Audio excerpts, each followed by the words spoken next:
Good morning, good afternoon, good evening, whatever time of day it is you're stopping by. Thank you for tuning in to the Martell Group Fireside Chats, where each week we sit down with a professional to learn about the ever-changing landscape we all know as sales and marketing. This week, we sit down with our guest, Dr. Katz, a professor of international management, expert in sales, negotiation, education, and a little bit of aviation thrown in on the side. Listen in. I think one of the easiest things to actually practice and consciously use is the power of silence. To learn the poker face more than anything else, to learn when not to talk. For example, right after you give your price or your offer, just to kind of lean back and see what happens. Because many people think that if they're in talk, they're in control, but actually it's the exact opposite. Now, this was an exciting conversation with Dr. Katz, and I even learned a thing or two. But don't just take my word for it. Without further ado, let's hop on in.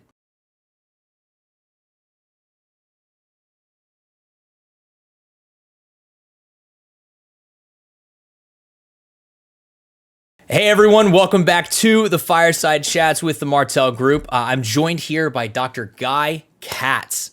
Quite the impressive resume, if I do say so myself, in the brief opportunity I had to look at your LinkedIn, Guy. I saw a lot of military experience. I saw a lot of, sales experience. I saw a lot of just different things about you that make you incredibly unique in my humble opinion. So great to have you on here, first off. Really, really happy that you got a chance to sit down and chat with me. Well, Awesome. You're welcome. Let's see where this goes. Yeah, absolutely. Well, before we dive into any questions, before we dive into kind of like the real reason why people are here to kind of, listen in on, sales and marketing and all that jazz. Like I said, you've had a pretty impressive career with a lot of stuff that you've done, but I'd love for you to give just like a brief little introduction on yourself, if you don't mind.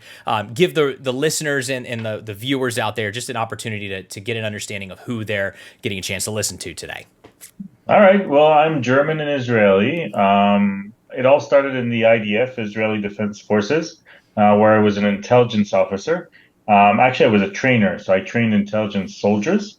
I'm still a trainer today. That's what I do. I teach and train and teach all over the place. And then after the army, I came to Germany, studied here, wrote my PhD about intercultural negotiation, actually. Wow. And and thereafter I worked all kinds of places, consulting big companies, small companies, until I became a professor for management, international management to be more concrete. I've been doing that for more than 10 years. And on the side, if I may say that, it's even on the side or parallel, built a little consulting, but mostly training company, which deals with sales negotiation, convincing people to do stuff, communication. And I would say that now we're like 99, if not 100% focused on premium luxury products and services. So all the good stuff and the expensive stuff.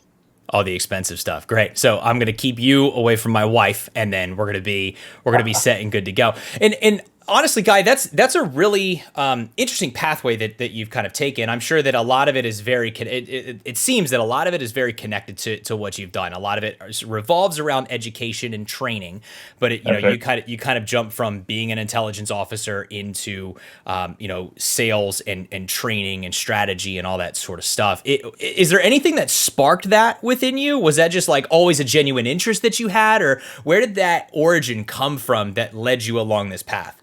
You know what? I don't think you can really plan much in life, and it just all happened. It was a big snowball, but of course, I just figured out on the way what sparks my interest, and then kept going. So, for example, I'll never forget the day in my master's that I've negotiated for the first time one of these typical negotiation cases, and the guy told us, you need to get the best price. And I'm like, okay, well, let's do this, let's do that, try stuff out. I mean, we're playing a game here, and I got the best result in the class.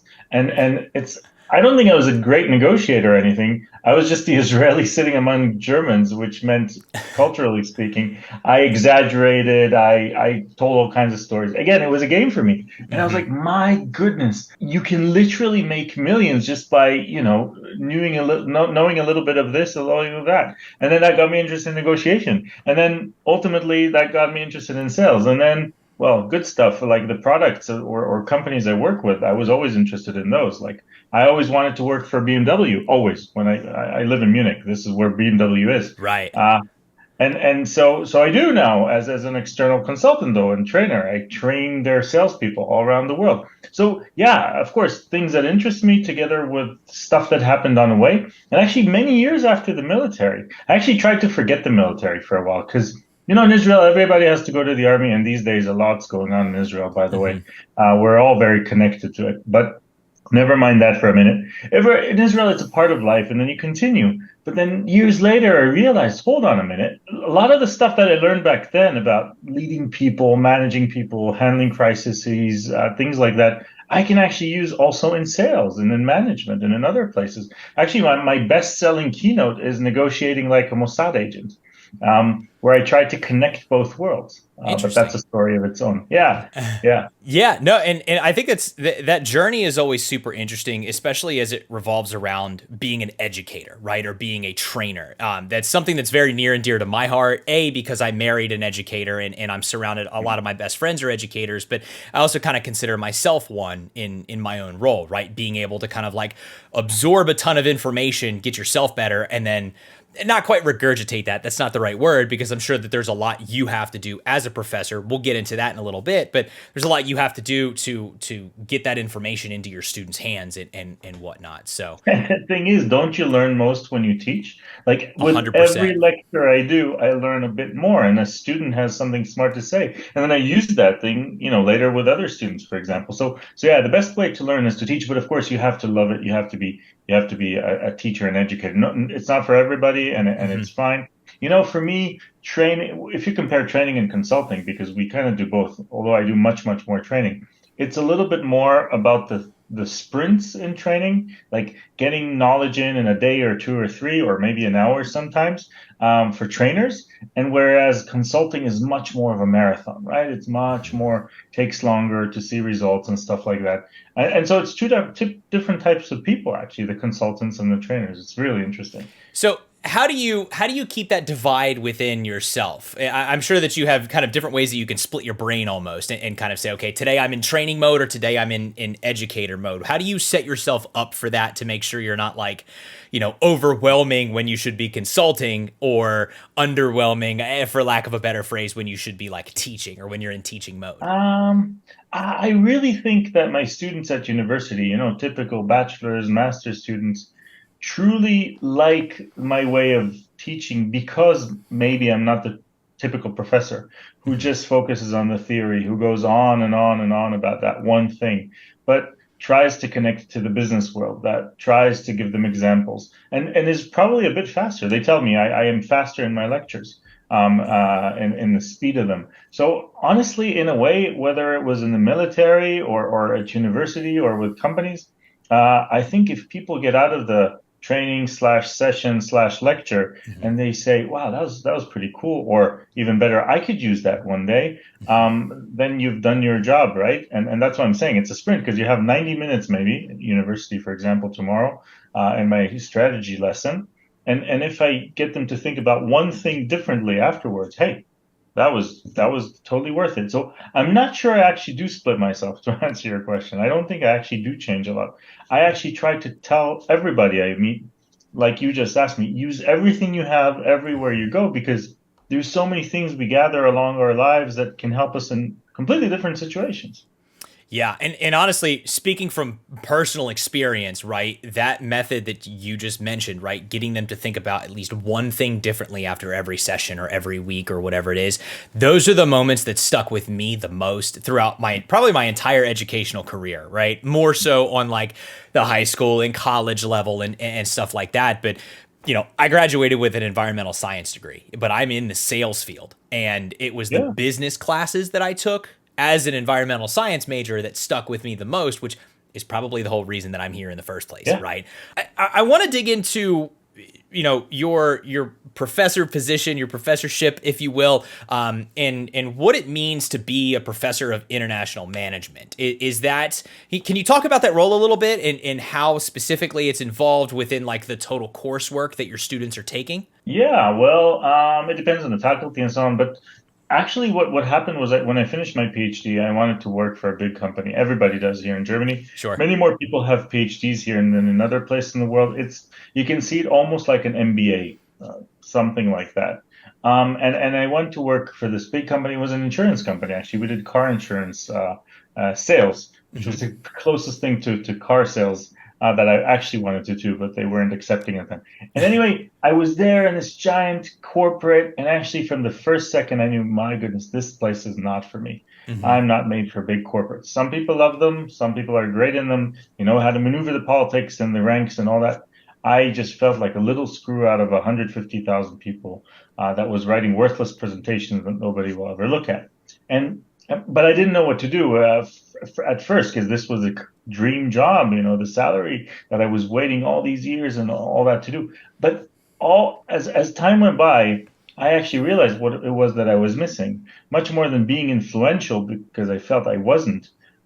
Was teaching. I Hmm. missed teaching, and I was teaching before. When you do your PhD, you teach. You're like a teaching Right. assistant for a professor. I taught before that in the army, like I told you. So I just missed teaching, and then I heard about this possibility to be, let's call it a college professor in Germany, where you need a PhD, but also practical experience. Actually, much more than you need 100,000 publications. I had Right. some publications, but for this kind of job, it was about that. Yeah, and this university gave me a chance, and I started teaching. And to get back to your question, what does it mean? It means that I teach classes, some of them very general, along the lines of strategy, international management. Sometimes it gets a bit more specific. So I do have an MBA class called International Sales. Hmm. That's a bit more specific. And I really, really focus on negotiation because negotiation is something I do a lot outside of the university. And I truly believe it is the one skill that everybody needs, but nobody has ever learned much about or enough about. So I put a lot of effort into that also in university, bachelor's, master's. And that's the kind of courses where students go out and say, wow, that was really good for life. And that's exactly what I want to hear. So from the things, let's say I have to do at university, bachelor thesis, master thesis, international management Right. strategy, to the things I want to do at university, which is entrepreneurship, innovation, negotiation. That's the beauty of being a professor, that you're really a master of your time in many, many cases, of course, while keeping the rules of the game at the same time. Yeah, yeah, I love that. So it's not just like, you are one professor teaching one class. It sounds like you've got a breadth of different, Yeah, slightly different disciplines, all related under the same umbrella that you are involved yeah, with, and especially at different levels too, which I really admire, being able to switch from like an undergrad to a graduate level to even potentially a PhD level, right? that's right, exactly. And I know you mentioned very briefly, you mentioned kind of like the moment with your students where they I guess you can kind of see I would imagine you see like a light bulb pop off in their heads when they have like an aha moment, right? Is it like a defining moment for you where in your teaching you're like, okay, I've delivered value, I've delivered the lesson, it's finally cracked through little Johnny's head or whomever, right? Do you find that to be like like a enlightening moment, or just kind of like a good delivery moment for you? Yeah, of course. I would be lying to say it happens with every student in every lecture because you just still, I mean, students are still students, right? Which means, I don't know, you have a standard distribution, right? You have Of people course. super interested, but you have people who are on their phones the entire time. It's just how it is. But yeah, when it does happen, and those few who where you see it in their eyes, that is amazing. And mostly at the end of the semester, after the examination and all that stuff, when they either write you or the evaluation, hey, this was the best course I've ever had, or this was amazing, or Professor Katz's explanations were to the point, or whatever. Hmm. I always tell them this is what we live on, really. In my profession, whether in or out of university, of course I get paid. Everybody wants to get paid. Don't get me wrong, but I live off the evaluation. I live off the feedback. It makes me want to do it more and better. And that's the beauty again of being a sprinter, because a sprinter gets his Hmm. evaluation very, very often, sometimes after an hour or a week of training. Okay, at university, it's a bit longer, but you get the point. You Hmm. know where you stand. You don't have to wait for the whole year for your boss to tell you how you did in my job. That's great. You mentioned about negotiation, and I want to dig into that a little bit because you mentioned that that's one of the big skills you think that anyone, I would imagine anyone in sales, but potentially even beyond sales, negotiation is probably a very important topic. It sounds like it's very near and dear to your heart. What would you say to somebody who maybe doesn't have those skills but wants to learn them? Like, how would you direct somebody? Maybe if not, reattending university or anything like that is an option. Where can somebody look, or where would somebody go to try and start figuring that stuff out in their career, whatever it happens to be? Well, obviously, there's lots of books and courses and stuff like that, online, offline. I got to tell you something before that, though, because I've been going through a process when it comes to negotiation as well. I've Mm-hmm. started doing negotiation training more than a decade ago, and you could say I'm an expert. I have a PhD in the topic and stuff like that. But actually, what happened over those years, I find myself dealing and also teaching less and less negotiation and more communication. Ah, I'm okay. becoming much more, yeah, over time. Not that negotiation doesn't interest me, it's super interesting for me, still is. But I've figured out and realized, hold on a minute, if you're not good at connecting to your prospects, if you're not good at doing stuff like the needs analysis and understanding what hurts them and the pain points and that kind of stuff, and just generally connect to them on a human level that they like you, there will be no negotiation. So it doesn't matter if you're a good negotiator or not. What matters much more are actually way more basic things like how you write the first email to a lead, Mm-hmm. how do you do the first discovery call, that kind of stuff. And then if you did a really great job at that, actually often we don't have a negotiation at all because you say your price and then you say, okay. And even Yeah. if you do, it's very, very short. So the better the communication, the better the trust, the more you spend on that, actually, the less you need negotiation. So it's kind of funny. I am super interested in negotiation, but actually, I'm even more interested in how to avoid negotiation to begin with because I created so much trust. And that is stuff that is very hard to find, let's say, courses or university classes Mm-hmm. on. This is stuff that we teach in companies or we do with companies. We usually tailor programs for them because it depends a lot on the industry, the Sure. product, the service, and so on and so forth. It needs a lot of practice. So it's a lot of OJTs, a lot of one-on-one coachings, group Mm-hmm. sessions, things like that. And honestly, that's even more underestimated than negotiation. Because again, nobody ever taught us how to write an email. You may have seen it. Yeah, I have a TED talk about that because Yep. when COVID came and I was flipping out and didn't know what to do myself, I said, okay, what can you do in this time you have now to really change the world? And I realized every sales these days, almost every sale process starts with an email or a text message. Yep. And if people write crappy text messages, it doesn't matter. Yeah. Nothing else No matters. one's They're gonna look out. at it. Mm-hmm. Yeah, they're already out. So anyway, this is a very long answer to your question, but it's super interesting. So it's again back to the snowball, right? I came from the military. I was at the corporate. I became interested in negotiation, and over time, I'm way more interested in, let's say, the biggest basics like emails and texts and connection, human connection. Yeah.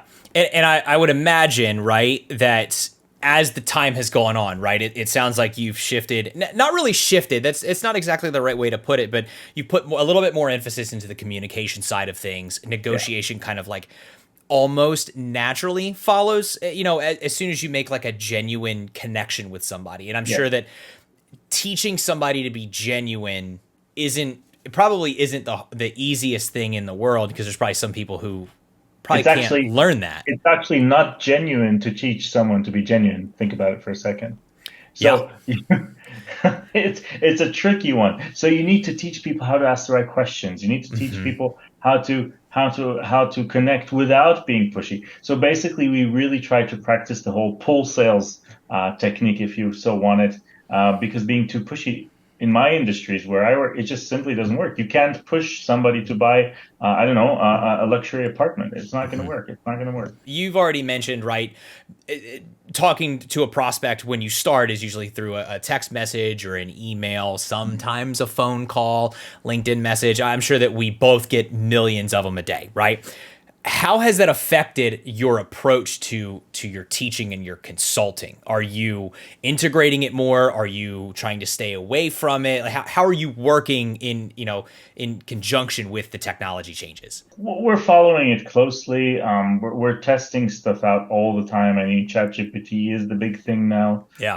that we're all checking out, right? I use it sometimes to write, let's say, LinkedIn posts or something like that, but I hardly ever use it for the actual human connection where it matters. So that first contact that I was mentioning before, things like that.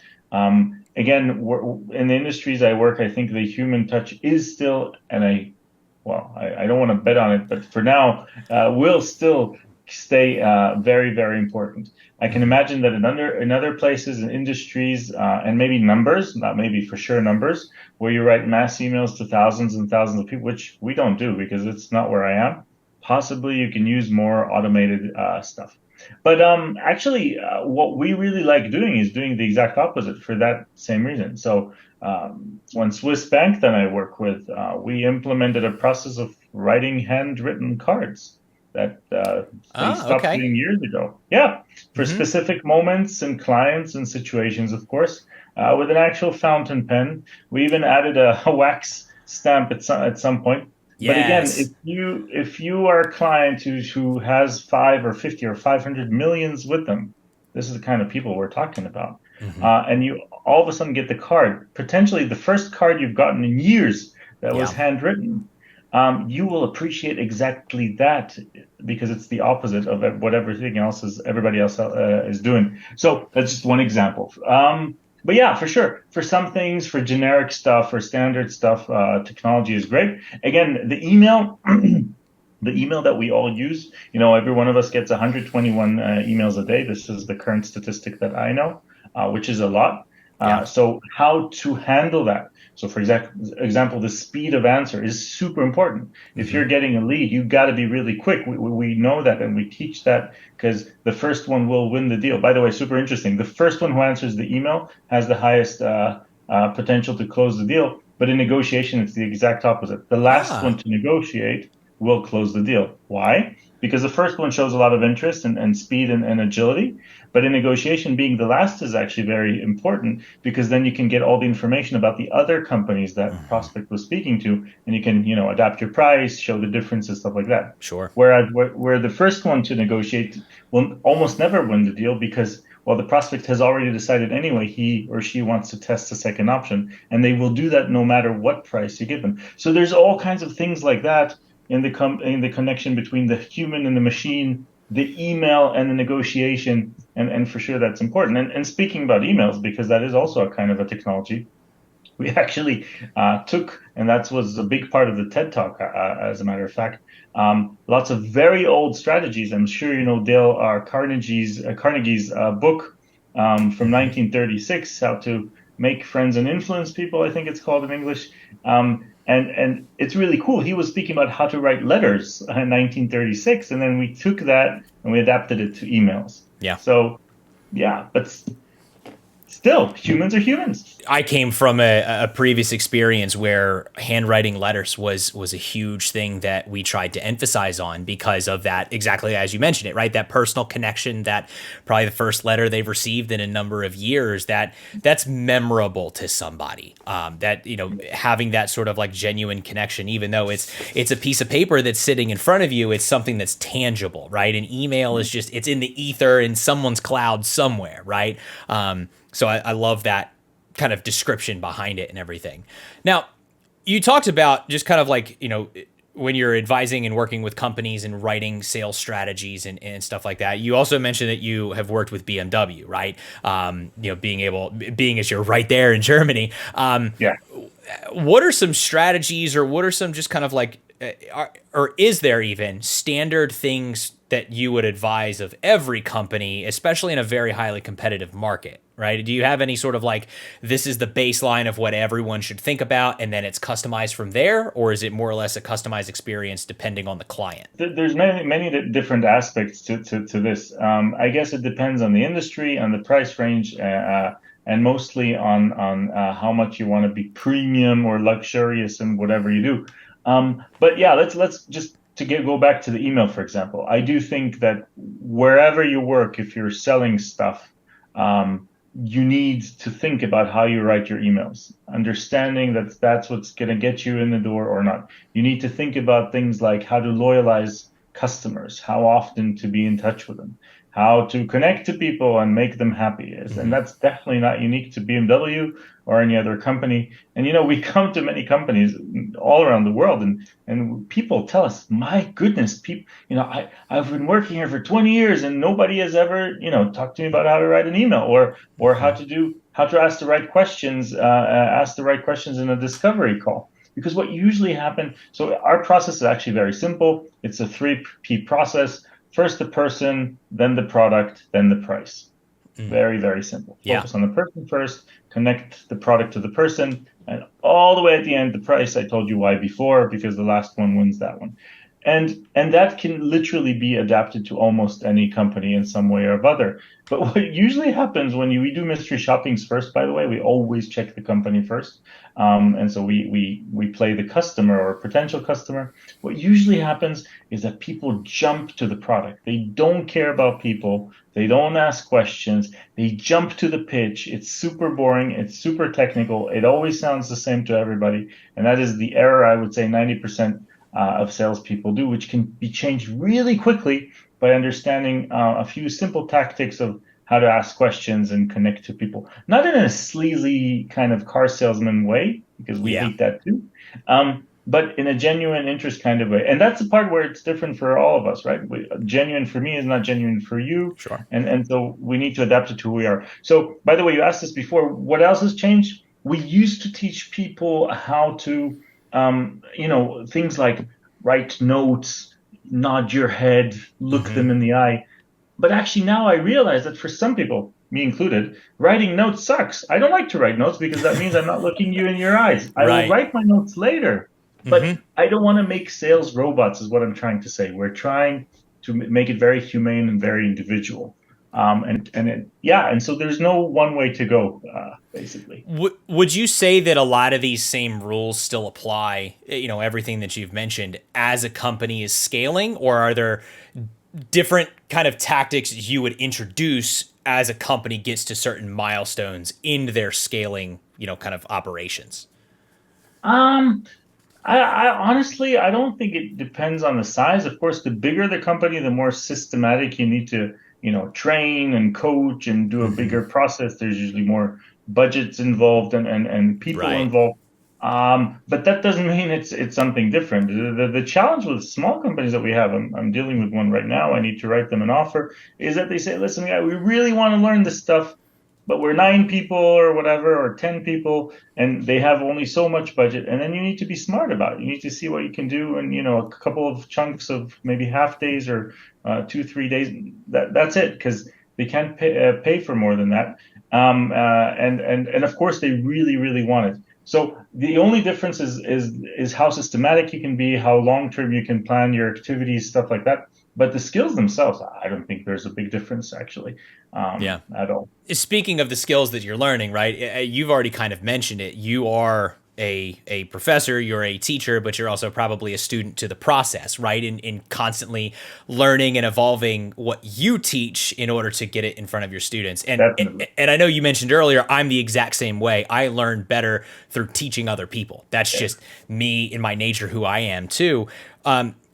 Do you have any sort of recent aha moments maybe that you've had where you've kind of shifted your approach to how you're teaching or how you're advising or anything like that? Any sort of pivotal moments or anything that have come up recently for you? Oh gosh, I need to think about that. There's always so many of those. Well, one of the things that I really am focusing much more on these days, back to the offline world, actually, to the world of showrooms and physical spaces, is the 5 human senses.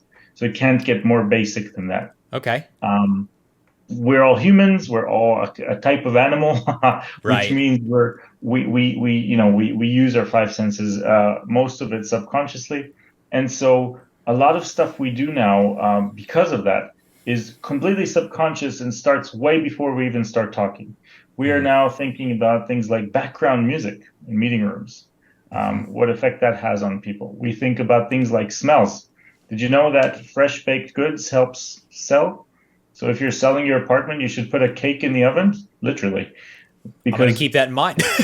yeah, if you're renting it out or selling it out, why? Because you create a so-called multi-sensory experience. If the place looks good and it smells like cake, the person walking in already subconsciously imagines living in there because the sense of smell connects to the homeliness and feeling at home, maybe remembering grandma's baking or something like that. Yeah, I love that. So, like I said, I started with negotiation tactics and anchoring techniques and numbers and all that stuff. We still do that, but we do much less of that and much more of way more basic stuff. And I think that's a aha moment where somebody tells me, "Listen, I started using music." And these days it's so easy with Spotify, right? You just Hmm. put some background music. By the way, it should be authentic. I don't tell them what soundtrack to play. I tell them it could be something you like and that works in the time of day and the culture and the country that you're in. Yeah. Anyway, and then they tell me customers walk in and they're like, wow, it feels much better in here. What did you do? Because they don't see anything different and they don't Hmm. even realize that they're affected by the music. So this is the kind of stuff that we do. One of my favorite stories with croissants. This is a BMW car dealership. They started serving croissants as a part of the whole baked goods stuff that I told you before. So they bought 100 croissants, fresh croissants every morning. Big, huge dealership, and just put them out nicely, and people had them. Guess what happened? 2, 3 months later, whenever the croissants run out, which was at about 11 or 12 o'clock, because people ate them all, people started complaining about where's my croissant, and this, and they're not Okay. complaining. Yeah, they're not complaining about the prices anymore. The $2,000 they just paid for service or whatever. They're complaining about the croissant because this is called a business ritual or a business ceremony. It makes people connect to you in a way they don't even realize. And so these are the kind of things that I deal with these days. They're super fascinating and they work. You just need to put a little bit of thought into them to connect people to you subconsciously Yeah. before you even start talking, which is Yeah. great. Yeah, I think of the last time that I purchased a vehicle, all I got was a bottle of water. So I need to find the car dealerships around me that have croissants because that's maybe where I need to gravitate to, or maybe chocolate chip cookies because I'm a big chocolate chip cookie guy. But Yeah, anyways, yeah. Many hotels use these tactics. The Hilton, for yeah, example, does the chocolate chip cookies. But when you check in for that exact same reason, hotels are really good with these things, by the way. yeah, hotel. I as soon as you started talking about like the sensory stuff, I immediately thought of Hilton and Marriott. I know that those two entities kind of use They're very good. different scents and stuff like that. So much so that it convinced my wife and I to purchase one of their like scent. It was like a candle or Oh, something like that. aha. But they started selling it because it was so popular because it made people feel at home when you walked into their resorts or their hotels or wherever you were. So that Yeah. makes a ton of sense that you're starting to think about that stuff now for your clients and everyone else who you work with. Exactly, because we say, let's take what we see that we like and that works in the hotel industry and get it to the car industry. And then we take stuff from the car industry and use it in the watch industry. And then we take that to the real estate industry. So Mhm. that's what we try to do. Everybody has amazing ideas and we try to kind of, move them over from one industry to the other. Yeah, yeah, I love that. I love that. Now, I know we're slightly coming up on the end of time, but I didn't want to not have this conversation and not bring up the flight just endeavor that you are Right here, in here. So I right think, here. yeah, right over your shoulder. So I Yeah. think I saw a ton of different like flying videos and stuff like that you post on your LinkedIn. I think your LinkedIn, your URL even says Professor Pilot Guy, I think. And I'll make sure No, I'm the flying professor. Yeah, the I'm the flying flying professor, professor. and I'll make sure Yeah. for all the listeners and watchers out there that I link all of that stuff below, which is I find that stuff super interesting. Is that a hobby? Is that something that you are also is like a business endeavor? Where does that fall Uh, in your spectrum of things that Dr. Guy Katz does? there's a joke that goes, "Do you know how to make $1 million in aviation?"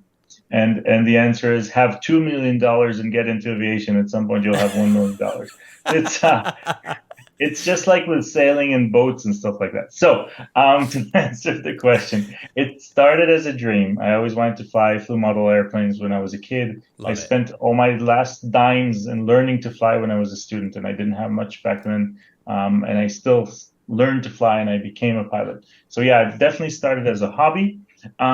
These days, it's much more. I can't say I make much money off of it, as already mentioned. However, I do fly myself around Europe to projects. It is super satisfying, and that's where the videos are usually from.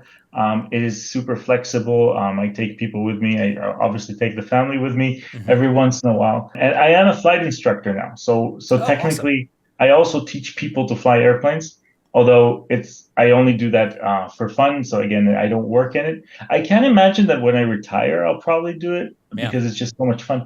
But then again, if to go back to teaching and the skills and what I learn about myself, flying is so amazing. You need to do so many things at the same time. You need to be focused. You need to multitask. You need to know what you're doing. You need to Right. prepare. You need to navigate, communicate, and aviate at the same time. So in a way, by being a pilot, I'm becoming a better professor. I'm becoming a better trainer. And it's amazing. And in flying, there's many levels and skills. You start with these little propeller machines, and then twin engine, and then you do your instrument rating, and so on and so forth. Hmm. So it's just the same. It's really helpful with the rest. Plus, it's a lot of fun to see the world from above. There's no more satisfying feeling. So when you ever come here down to Munich, Germany, we'll go fly around the Alps. I got you. Well, write a post-it note, stick it on the wall because I'll be coming. Do you have a favorite place that you've flown over?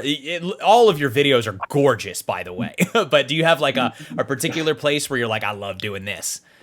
Well, actually, no, because every time I fly, unless I need to get somewhere, of course, and then I go there over and over again, well, we try out new places, and Oh there's wow. so many amazing airfields. By the way, in the States, my goodness, you live in the country where you should really fly. There's an airport everywhere, and it's super easy to get a license in America, by the way, much more than here. Hmm. So no, many beautiful places. There's Switzerland is amazing. All these, between the mountains, place like that. But also, I flew to Israel a couple of times from here, which is quite far for small airplanes with Yeah. a few stops. The Greek islands. I mean, I could go on and on, but there's many more places to explore. One day, I want to live like John Travolta, who parks his plane next to his house and then goes fly. So That's there's perfect. still some dreams. There's I still some dreams. I love it. I love it. Well, I know we're like I said, we're kind of running out of time here, but Yeah. I really appreciate this conversation. I think this is really enlightening. At least for me, I'm kind of geeking out a little bit because of I think the connection that you and I have being kind of like educators. You obviously on a higher level than I am, Uh, but is still an educator at heart, right? There's a lot of skills that I'm sure that all of us, whether it's you, me, anyone listening, watching, can kind of take to heart and apply to their own their own practices to again become a student to the process, right? You know, just in kind of like the last minute or so, do you have any kind of like closing thoughts, any sort of like last minute, let's call it nuggets of inspiration or wisdom or anything like that you'd like to say? I'd love to give you the floor for a little bit. Yeah, I think one of the easiest things to actually practice and consciously use is the power of silence. To learn the poker face more than anything else, to Hmm. learn when not to talk. For example, right after you give your price or your offer, just to kind of lean back and see what happens. Because many people think that if they're in talk, they're in control, but actually it's the exact opposite. Um, Denzel Washington said in American Gangster, "The loudest in the room is the weakest in the room." And I really like that sentence, especially in sales, especially in the beginning of a sales process when getting to know someone. Did you know that the more somebody speaks in a conversation, the better feeling they have about that conversation? So actually, Hmm. all you need to do is let the other side speak. And so I would say that is probably the easiest thing to learn, to practice, to perfect, and test yourself on. You can measure it quite easily, actually, if you wanted to. And so, yeah, the power of silence is one of my favorite tips, kind of tricks. Dr. Guy Katz, everyone, thank you so much for the opportunity to kind of chat with you. I think this was really enlightening, like I said, for me, and I'm sure that it is for anyone else who's listening or watching out there. I mentioned it a little bit earlier. I'm going to link your LinkedIn down Oh below. yeah, That way, everyone can at least get a chance to connect with you and see all the fun or stuff you're up to. Do you have any other places that you would want people to connect with you at? Like, do you have any like social platforms, or do you just prefer to drive everyone to LinkedIn? No, LinkedIn is my main thing for sure. That's where everything comes in. Yeah, there's a couple of YouTube videos and stuff like that if you Google me, but they would be on LinkedIn anyway. So for sure, that's the best place to be. That's the best place to be for everyone, I would say, these days. So Yeah. um, Awesome. Well, yeah, again, thank you so much for the conversation. I really appreciate it. Make sure you go and connect with Dr. Katz here on LinkedIn. I'll leave it linked below. Make sure you go connect with him. And until next time, hopefully we get a chance to extend this conversation in a future podcast episode, because I'm sure there's a lot more that we can dig into. But for the meantime, thank you so much. I hope you have a good rest of your day. Shout out once again to Dr. Guy Katz for spending some time with us for this fireside chat. I really enjoyed hearing his perspective about negotiation and building a relationship with your prospects or clients. If you have a favorite part that you enjoyed, feel free to leave a comment down below and let us know your thoughts on this chat with Dr. Katz. Be sure to like the video, consider hitting that subscribe button, and turn on the notifications so you can be alerted when future chats go live on our channel. Thanks for listening, and as always, happy hunting.